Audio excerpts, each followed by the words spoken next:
Good morning dear friends. നിങ്ങൾക്കേവർക്കും എൻ്റെ സ്നേഹം നിറഞ്ഞ വിജയദശമി ആശംസകൾ. കൂടുതൽ ഊർജ്ജസ്വലമായ പഠന പ്രവർത്തനങ്ങൾക്ക് ഈ ആഘോഷം നിങ്ങൾക്ക് ആത്മീയമായ ഉണർവ് നൽകട്ടെ എന്ന് ആശംസിക്കുന്നു, പ്രാർത്ഥിക്കുന്നു. നമ്മൾ അടുത്ത ഒരു ഗ്രൂപ്പിലേക്ക് അല്ലെങ്കിൽ ക്ലാസ്സിലേക്കും ഒപ്പം അടുത്ത ടൈപ്പിലേക്കും കിടക്കുകയാണ്. അടുത്ത ഗ്രൂപ്പ് ഡയാറ്റംസിൻ്റേതാണ്. ഡയാറ്റംസ് അഥവാ ബാസിലേരിയോ ഫൈസിയെ വളരെ വിശദമായിട്ട് നമുക്ക് പഠിക്കാനില്ല. ആ ഗ്രൂപ്പിൻ്റെ പ്രധാനപ്പെട്ട ക്യാരക്ടേഴ്സും അതിലുൾപ്പെട്ട് വരുന്ന ഒരു ടൈപ്പായ പിനുലേറിയ എന്ന ആൽഗയെ പറ്റിയും നമുക്ക് ഈ ക്ലാസ്സിൽ പഠിക്കാം. Bacillariophyceae or diatoms are common algae known to all because of the diatomaceous earth. The diatoms or Basilario-Phyceae are a large group of algae comprising 200 genera and more than 10,000 species, out of which around 100 genera and 500 species are reported from India.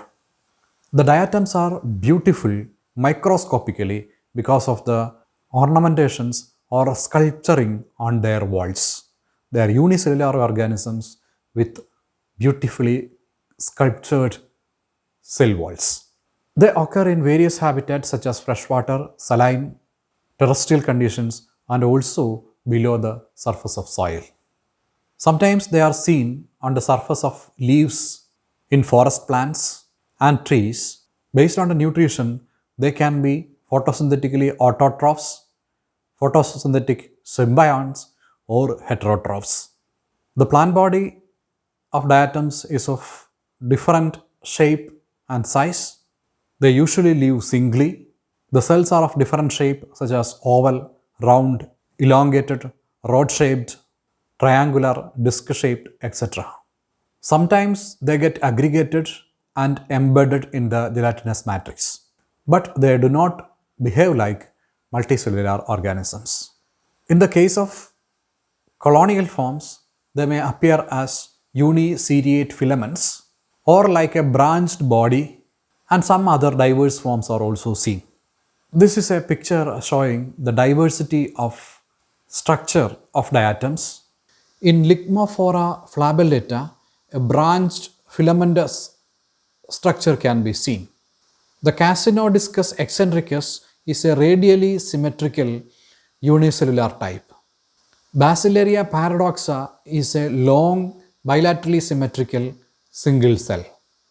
And the Triceratium planoconcavum has a triangular shape. So, the Basilario-Phyceae show much diversity in the cellular structure and also in the colonial forms. The type we have to study in Basilario-Phyceae is Pinularia. It is a freshwater alga found in ponds.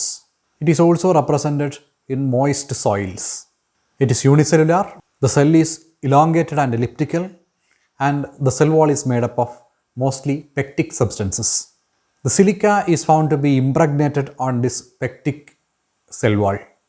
Due to the deposition of this silica, the cell wall becomes very hard. The cell wall is made up of two halves known as valves. These halves overlap like a petri dish. The margins of these valves are connected by a band called cingulum. The two valves with its protoplast is known as a frustule. The frustule has two views. One is the valve view, where we look from the upper side or lower side, and the girdle view, where we see the band or from the side. The outer large valve is known as the epitheca, and the lower small valve is known as the hypotheca. The cell is covered by a mucilaginous layer. The surface of valves have minute pores or pits. The presence of these pits gives a remarkable ornamentation to the cell wall. These markings are bilaterally symmetrical, and a central marking free area is known as the axial field. The markings are arranged in linear rows. The central marking free area the axial field has an opening or slit called the raphe. The raphe is wedge-shaped in transverse section. It has circular thickenings at the center known as the central nodules, and there are two nodules at the ends, the polar nodules. These nodules open to the outer aqueous medium. In this picture we can see all these structures. In the side view we can see the outer epitheca and inner hypotheca. In the epitheca and hypotheca we can see the raphe, which are openings. In the raphe, in the center there is a nodule known as central nodule, and at the ends we can see the polar nodules. The wall markings are bilaterally symmetrical, that is on both the sides of the raphe, and we can see the valves in the girdle view. Coming to the structure of the cell in cytology, the cytoplasm is arranged in parietal layer. It is known as a primordial utricle. A large central vacuole is present inside the cell. The single nucleus is suspended in the central vacuole through cytoplasmic strands. This is a unique feature of the cytoplasm. Two chloroplasts are present on two sides of the cell, which are conspicuous and very prominent. They contain chlorophyll A, chlorophyll C, beta carotene, and diatomine or fucoxanthin. The fucoxanthin gives the characteristic color to the group, and it is an important taxonomic character. One or two pyrenoids are present in the cytoplasm, but they do not synthesize starch. The storage compound in the cell is the oil or chrysolaminarin. So it has a simple structure as a single cell or the protoplasm. Now we move on to the reproduction. Reproduction takes place vegetatively, asexually and sexually. Vegetative reproduction is the most common method. It produces daughter cells slightly different in their size. The protoplasm expands and this separates the epitheca and hypotheca. The nuclear division occurs. The protoplasm divides into two. Then each valve receives one part of the protoplasm with one nucleus. The existing walls remains as epitheca and new hypotheca is formed inside this existing wall. So the one of the cell is formed from the hypotheca of the parent cell, and a new hypotheca is formed inside it, and the cell becomes smaller in size than the parent cell. When it continues for generations, one line of cells becomes smaller and smaller in size, and when it reaches a minimum size, the size is restored by the formation of oxospores. So one line becomes smaller and smaller. The smaller ones regain the size with the formation of oxospores.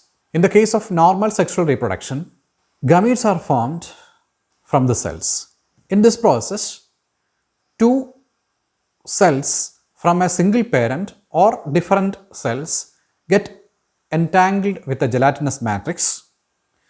Both the cells undergo meiosis. 4 nuclei are formed. Only one among them remains and the 3 get degenerated. These nuclei fuse together to form the zygote. The zygote enlarges and forms the oxospore. The oxospore develop new cell wall and become an adult. In the case of parthenogenesis, there is no sexual fusion, but the cells separate and each cell undergo enlargement and new membrane is formed around the new protoplast with some silica depositions on this membrane. This membrane is known as presonium. New valves are secreted inside the presonium and new cells are formed. No sexual fusion is involved or gamete formation takes place. So we can say the mature plant body, a mature cell is a diploid. It undergoes meiosis at the time of gamete formation. So the meiosis is gametic meiosis in normal oxospore formation. The most important part in the case of Punellaria is the economic importance. The major uses of diatoms are the following. The most economically important part of the diatoms is the diatomaceous earth or diatomite. It is used in industries for various purposes. For example, in the case of industries like sugar, oil and chemical industry, it is used for filtering.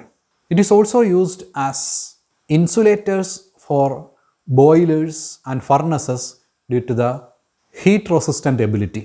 It is also used as an absorbent in liquid nitroglycerin. These are some of the industrial uses.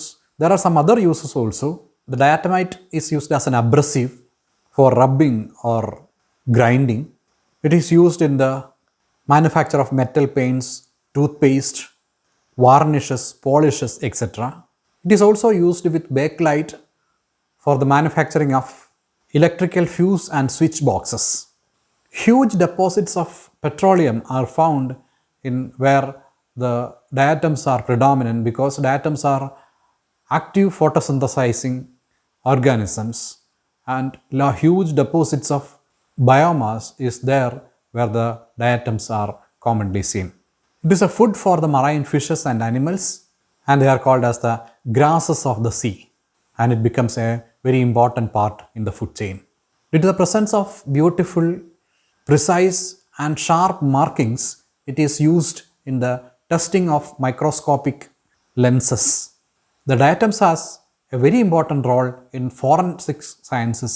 Forensic സയൻസിലും ഡയറ്റംസിന് വളരെ പ്രധാനപ്പെട്ട ഒരു റോളുണ്ട്. കാരണം വെച്ചാൽ വെള്ളത്തിൽ മുങ്ങി മരിക്കുന്ന സന്ദർഭങ്ങളിൽ ഈ വെള്ളത്തിൽ മുങ്ങുന്ന വ്യക്തി വെള്ളം കുടിക്കാനുള്ള സാധ്യതയുണ്ട്. വെള്ളം കുടിക്കുമ്പോൾ വയറ്റിൽ ഈ ഡയാറ്റംസ് എത്തിച്ചേരുകയും പോസ്റ്റ്മോർട്ടം സമയത്ത് അതിൽ നിന്ന് കിട്ടുന്ന സാമ്പിളുകളിൽ ഈ ഡയാറ്റംസിൻ്റെ പ്രസൻസ് കണ്ടെത്തുകയും ചെയ്യാം. ഓരോ പോണ്ടിലും അല്ലെങ്കിൽ ഓരോ വാട്ടർ ബോഡിയിലും ഡയാറ്റംസിൻ്റെ പോപ്പുലേഷൻ ഡിഫറൻ്റ് ആയിരിക്കും എന്നുള്ളതുകൊണ്ട് ആ പോണ്ടിൽ നിന്ന് എടുക്കുന്ന വാട്ടറും ബോഡിയിൽ നിന്ന് കിട്ടുന്ന ഡയാറ്റം സാമ്പിളും കൂടെ കമ്പയർ ചെയ്തിട്ട് അവിടെ തന്നെയാണോ മരണം സംഭവിച്ചത് എന്ന് പറയാൻ സാധിക്കും. ഡെഡ് ബോഡി മാത്രമാണ് അവിടെ എത്തുന്നതെങ്കിൽ ഒരിക്കലും നമുക്ക് ഡയാറ്റംസിൻ്റെ പ്രസൻസ് അയാളുടെ അലിമെൻ്ററി കനാലിൽ നിന്ന് കണ്ടെത്താൻ പറ്റില്ല, അല്ലെങ്കിൽ ലങ്സിൽ നിന്ന് കണ്ടെത്താൻ പറ്റില്ല. അതേസമയത്ത് ആ വെള്ളത്തിൽ മുങ്ങിയാണ് മരിക്കുന്നതെങ്കിൽ നമുക്ക് ആ ഡയാറ്റംസിൻ്റെ പ്രസൻസ് അതിനകത്ത് കണ്ടെത്താൻ പറ്റും. അങ്ങനെ ഫോറൻസിക് സയൻസിലും ഈ ഡയാറ്റംസിന് വളരെ പ്രധാനപ്പെട്ട ഒരു റോളുണ്ട്. അപ്പോൾ ഒരു ചെറിയ ഗ്രൂപ്പാണ് ബാസിലോരിയോഫൈസിയെ, എന്നാൽ വളരെ യുണീക്കായ ഫീച്ചേഴ്സ് ഉള്ളതാണ്. അതുകൊണ്ട് തന്നെ ബാസിലോരിയോഫൈസിയുടെ ഡൈവേഴ്സിറ്റി, ഓക്സോസ്പോറിൻ്റെ ഫോർമേഷൻ, ഹൈപ്പോത്തീക്ക, എപ്പിത്തീക്ക, ഓർണമെൻറ്റേഷൻസ്, അങ്ങനെയുള്ള കാര്യങ്ങൾ വിശദമായിട്ട് മനസ്സിലാക്കി വയ്ക്കുക. ഏറ്റവും ഇമ്പോർട്ടൻ്റ് ആയിട്ട് അതിൻ്റെ എക്കണോമിക് ഇമ്പോർട്ടൻസും മനസ്സിലാക്കുക. Thank you.